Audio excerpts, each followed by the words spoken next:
설거지와 밥짓기, 일상 속의 하나님의 사랑, 서론.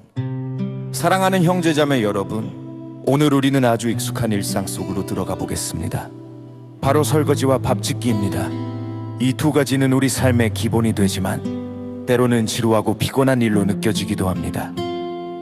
그러나 성경은 이처럼 평범한 일상에서 하나님의 깊은 교훈을 발견할 수 있다고 가르칩니다. 예수님께서도 제자들의 발을 씻기시며 제자들을 위해 식사를 준비하시며 봉사의 본을 보이셨습니다. 오늘 이 설교를 통해 설거지와 밥짓기가 단순한 노동이 아니라 하나님의 사랑과 봉사를 실천하는 거룩한 행위임을 깨달아 보겠습니다. 본론 위에 설거지 정결과 용서의 상징. 먼저 설거지를 생각해 보십시오. 식사 후에 쌓인 그릇들을 닦아내는 일은 더러움을 씻어내는 과정입니다. 성경에서 물로 씻는 행위는 종종 죄와 불결을 제거하는 상징으로 나타납니다. 시편 22단 실에서 다윗은 웃을초로 나를 정결하게 하소서. 내가 정결하리이다. 나를 씻어주소서. 내가 눈보다 희리이다. 라고 기도합니다. 설거지는 우리의 영적 삶을 반영합니다. 우리는 매일 죄와 실수로 더러워지지만 하나님의 은혜로 씻김을 받습니다. 하지만 설거지는 혼자 하는 일이 아닙니다. 가족이 함께하면 더 수월해집니다. 마찬가지로 교회 공동체에서 서로의 짐을 나누며 용서와 화해를 실천해야 합니다. 예수님께서 제자들의 발을 씻기시며 말씀하신 대로 너희도 서로 발을 씻어 주어야 하느니라. 설거지를 하며 누군가의 더러움을 대신 씻어주는 마음으로 이웃을 섬겨보십시오. 이는 하나님의 용서를 경험하고 그 용서를 전하는 길입니다.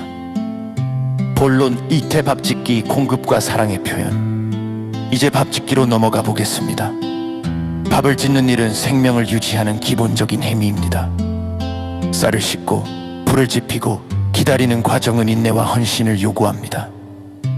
성경에서 음식은 하나님의 공급을 상징합니다.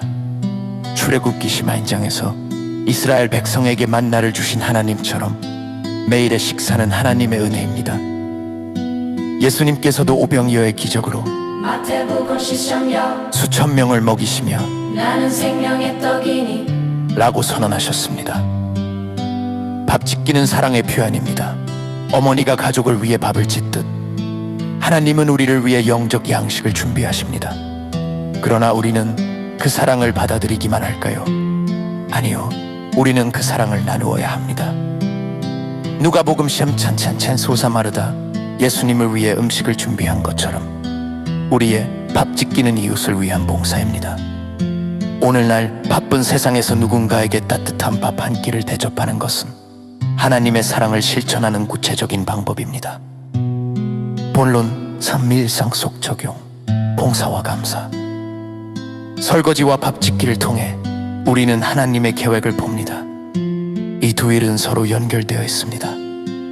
밥을 지으면 설거지가 생기고 설거지를 하면 다시 밥을 지을 수 있습니다. 이는 삶의 순환처럼 하나님의 은혜가 계속된다는 것을 가르칩니다. 골로새서 3대 심서에서 무슨 일을 하든지 마음을 다하여 주께 하듯 하고 사람에게 하듯 하지 말라 라고 말씀하십니다. 우리 주님을 위한 봉사가 될 때 그것은 영적 예배가 됩니다. 그러나 우리는 종종 이 일을 무시하거나 불평합니다. 오늘부터 달라집시다. 설거지를 할 때 하나님의 용서를 감사하며 하십시오. 밥을 지을 때 하나님의 공급을 기억하며 사랑으로 하십시오. 가정에서, 교회에서, 사회에서 이 작은 봉사를 실천하며 세상이 변할 것입니다. 결론. 사랑하는 성도 여러분, 설거지와 밥짓기는 하나님의 사랑을 드러내는 거울입니다. 예수님께서 십자가에서 우리의 죄를 씻으시고 생명의 떡이 되신 것처럼 우리도 일상 속에서 그 사랑을 살아내야 합니다. 오늘 이 말씀을 듣고 집으로 돌아가 설거지와 밥짓기를 새롭게 보십시오. 그것이 하나님의 나라를 세우는 첫걸음입니다. 아멘. 설거지와 밥짓기, 일상 속의 하나님의 사랑, 서론. 사랑하는 형제자매 여러분, 오늘 우리는 아주 익숙한 일상 속으로 들어가 보겠습니다. 바로 설거지와 밥 짓기입니다. 이 두 가지는 우리 삶의 기본이 되지만 때로는 지루하고 피곤한 일로 느껴지기도 합니다. 그러나 성경은 이처럼 평범한 일상에서 하나님의 깊은 교훈을 발견할 수 있다고 가르칩니다. 예수님께서도 제자들의 발을 씻기시며 제자들을 위해 식사를 준비하시며 봉사의 본을 보이셨습니다. 오늘 이 설교를 통해 설거지와 밥 짓기가 단순한 노동이 아니라 하나님의 사랑과 봉사를 실천하는 거룩한 행위임을 깨달아 보겠습니다. 본론 일패 설거지 정결과 용서의 상징. 먼저 설거지를 생각해 보십시오. 식사 후에 쌓인 그릇들을 닦아내는 일은 더러움을 씻어내는 과정입니다. 성경